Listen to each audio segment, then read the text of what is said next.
Jadi ketika Anies berangkat haji, rame-rame para pendukungnya atau katakanlah orang-orang yang selama ini terhipnotis dengan omongan Anies itu bilang kemana-mana, posting di media sosial bahwa Anies berangkat haji diundang khusus oleh Raja Salman. Jadi kayak warga negara spesial gitu deh.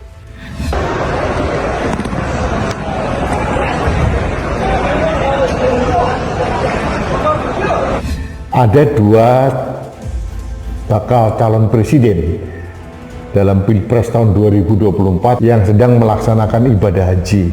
Yang pertama Anies Baswedan, yang kedua Ganjar Pranowo. Namun yang terjadi, para pendukung dari Anies Baswedan ini sudah kelewatan, sudah terjangkit penyakit halusinasi yang menyesatkan. Lebay, Anies pamer foto di jabat Pangeran Arab, Ganjar nggak keluar-keluar malah duduk bareng bersama para pangeran, tetap rendah hati di saat dikelilingi orang besar, tidak pamer dan fokus ibadah. Halo, selamat datang di channel Redaksi Jurnal bersama JJ. Pertanyaan sekaligus tudingan yang menyebutkan Anies Baswedan berbohong soal kepergiannya ke Tanah Suci atas undangan Raja Arab Saudi Salman bin Abdul Aziz Al Saud akhirnya terjawab. Calon presiden dari Koalisi Perubahan untuk Persatuan itu menegaskan diri menjadi tamu kehormatan lewat status Instagramnya @AnisBaswedan Jumat 30 Juni 2023. Dalam postingannya, Anies pamer mengunggah potretnya ketika bertemu dengan sang putra mahkota Arab Saudi Muhammad bin Salman Al Saud di Mina, Mekah, Arab Saudi, Kamis 29 Juni. Dalam potret itu, Anies terlihat tengah menjabat erat tangan sang pangeran. Tatapannya pun seolah terlihat begitu tajam ke arah penerus Raja Salman itu. Begitu juga dengan sang putra mahkota kepadanya. Ciilah. Anies menceritakan para tamu kehormatan sebelumnya dijamu Kerajaan Arab Saudi dengan beragam fasilitas istimewa di Mina Hospitality Place yang berjarak sekitar 10 menit dari bangunan utama Istana Raja di Mina. Mereka katanya tinggal di komplek istana sebelah barat daya kawasan Mina sejak 8 Zulhijjah 1444 Hijriah atau per 27 Juni 2023. Dalam pertemuan dengan putra mahkota itu, Anies mengaku menyampaikan selamat. Dirinya pun berharap agar sang pangeran bisa kembali berkunjung ke Indonesia. Selain itu, dirinya berharap agar kerjasama antara Indonesia dan Arab Saudi bisa terjalin semakin erat di masa depan. Bersamaan dengan postingan Anies, PDIP lewat akun Twitter resminya @PDI_Perjuangan Kamis 29 Juni juga mengunggah momen Ganjar ketika berada di satu ruangan dengan Anies Baswedan di Mina. Dalam potret yang dibagikan, Ganjar terlihat duduk dengan serius mendengarkan jalannya acara lewat alat penerjemah yang terpasang di telinganya. Nah, dalam acara yang besar ini Ganjar menjadi tamu kehormatan Kerajaan Arab. Di hadapan para pemimpin, tokoh agama, dan jajaran petinggi yang terhormat, Ganjar duduk bersama. Kehadiran Ganjar dalam acara tersebut merupakan momen penting dalam sejarah perjalanan spiritualnya. Saat Anies maju bersalaman dengan Muhammad bin Salman Al Saud MBS, Ganjar justru terlihat berada di tengah-tengah para pangeran keluarga Kerajaan Arab Saudi. Ganjar dengan gagahnya, tapi tetap rendah hati untuk duduk berdampingan dengan para pangeran Arab. Jika dilihat tidak ada tamu undangan yang seperti Ganjar di barisan itu, hanya Ganjar seorang. Inilah istimewanya Ganjar. Kita pun tidak bisa menemukan Anies di sana. Ini mungkin juga pertanda jika Ganjar memang spesial dan merupakan kandidat kuat capres penerus setelah Jokowi.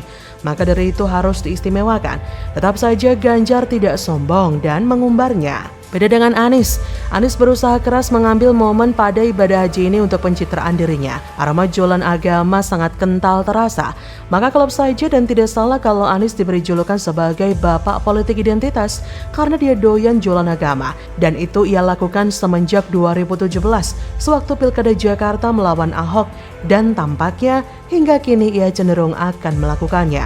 Sampai tulisan ini saya buat, akun media sosial Ganjar seperti di Twitter saya cek tidak menemukan Ganjar berfoto sebagaimana layaknya Anies.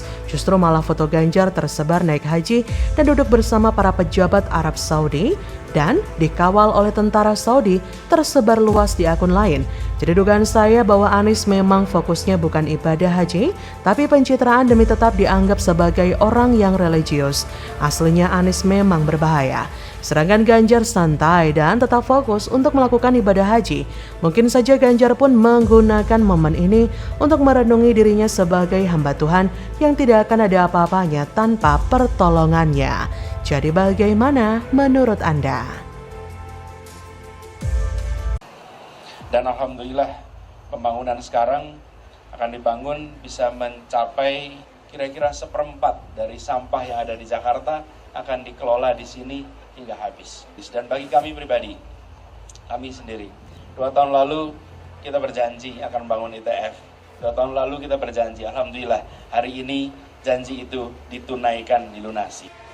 Bikin program gak pakai hitungan, akhirnya ITF Sunter sah mangkrak. PJ Heru tegaskan takkan lanjutkan program ambisius Anies, APBD DKI tak cukup, rakyat malah setuju. Kita kan nggak sanggup ya. Kemampuan keuangan kita memang Karena itu ya Pak. ya Investasi bisa lebih dari 5 triliun. Terus pemerintah bukan tidak mau, ya bagus-bagus semua, konsep itu bagus, RDF bagus, TF bagus, tapi sekali lagi Pemda DKI tidak mampu membayar utility fee. Kan masih ada kebutuhan yang lain. Halo, selamat datang di channel Redaksi Jurnal bersama JJ. Pemerintah Provinsi DKI Jakarta tidak melanjutkan pembangunan proyek pengolahan sampah Intermediate Treatment Facility (ITF) di wilayah Sunter, Jakarta Utara. PJ Gubernur Heru mengatakan pihaknya tidak melanjutkan program ini karena anggaran yang begitu besar. PJ Heru menyatakan pihaknya ingin menggunakan konsep Refuse dari Full atau RDF. Menurut PJ Heru, untuk membangun satu ITF saja membutuhkan investasi bisa lebih dari 5 triliun. Meskipun konsepnya bagus, namun Pemda DKI tidak mampu membayar typing fee-nya. Sebagai gantinya mereka akan membangun 2 fasilitas refuse dari full atau RDF plant di Rorotan dan Pegadungan pada 2024.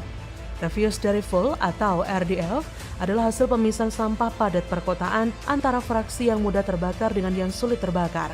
RDF berasal dari sampah yang mudah terbakar dan memiliki nilai kalor tinggi seperti plastik, kertas, kain, dan karet atau kulit. Adapun ITF Sunter adalah program sejak era Gubernur Jakarta, Anies Baswedan. Pemprov DKI Jakarta bahkan sudah melakukan groundbreaking fasilitas pengolahan sampah itu pada 20 Desember 2018 silam. Kala itu, Anies begitu bangga. Ia menyebut ITF Sunter ini berfungsi untuk mengurangi beban sampah yang ada di TPST Bantar Gebang dan juga penghasil tenaga listrik. Proyek ini pun disebut-sebut sebagai salah satu tempat pengolahan sampah terbesar di dunia karena mampu mengolah 2.200 ton sampah. Tapi ya mau bagaimana lagi, program yang terkesan terlalu ambisius ini dan begitu dipaksakan tanpa melihat anggaran. Ya gegara siapa jika bukan karena gak benar? Gila saja, proyek pengolahan sampah sampai 5 triliun. PJ Heru pun tak akan ngibul, kebanyakan baca jika memang tak cukup dan ada program yang lebih baik dan terjangkau. Yang mending pilih RDF saja, daripada bikin program pencitraan asal gede biar jadi omongan, nyatanya mangkrak juga. Sebelumnya, ITF ini dibangun oleh PT Jakpro, bekerja sama dengan perusahaan publik yang bermarkas di Finlandia, Fortum Power and Heat Oil. Keduanya mendirikan perusahaan patungan bernama PT Jakarta Solusi Lestari. Pembangunan ITF Sunter ini memakan biaya 340 juta dolar Amerika atau setara 5,2 triliun rupiah. Hetian. Akan tetapi entah kenapa kerjasama ini akhirnya kandas. Fortum Power Heat and Oil membatalkan kerjasama dengan Pemprov Jakarta. Tak ada penjelasan pasti kenapa perusahaan tersebut batal bekerja sama, kecuali hanya bisa menduga ada kesepakatan yang tidak menemui titik temu. Dan pada akhirnya, pembangunan ITF yang ambisius ini pun mandek hingga kini. Makanya kalian pasti paham dong kenapa Anies itu cuma pintar memainkan kata-kata dan memprioritaskan sesuatu yang tidak banyak manfaatnya untuk masyarakat demi ambisi pribadinya. Bagaimana komentar para pendukungnya soal ini? Apakah tidak ada yang membela atau bingung bagaimana cara membela? Ini adalah kelalaian yang cukup fatal. Kerjasama yang sempat terjalin akhirnya kandas yang akhirnya membuat pembangunan ITF Sunter mangkrak. Dan lagi-lagi tak ada yang tahu persis apa penyebabnya. Selalu jadi misteri seperti yang sudah-sudah. Banyak pihak yang ditugasi Anies ternyata gagal bekerja dengan baik. Menang tender tapi bisa-bisanya tidak punya uang. Saya tak mengerti bagaimana ceritanya kok bisa sampai seperti itu. Tapi mau bagaimana lagi, ini semua sudah terjadi. ITF Sunter akhirnya mangkrak. PJ Heru juga tidak mau mengambil resiko dengan memaksakan pembangunan ITF Sunter tersebut dengan mengeluarkan begitu banyak biaya. PJ Heru tak ingin membuang anggaran sebanyak itu jika memang ada yang lebih efektif dalam mengatasi masalah sampah di Jakarta. Bagaimana menurut Anda?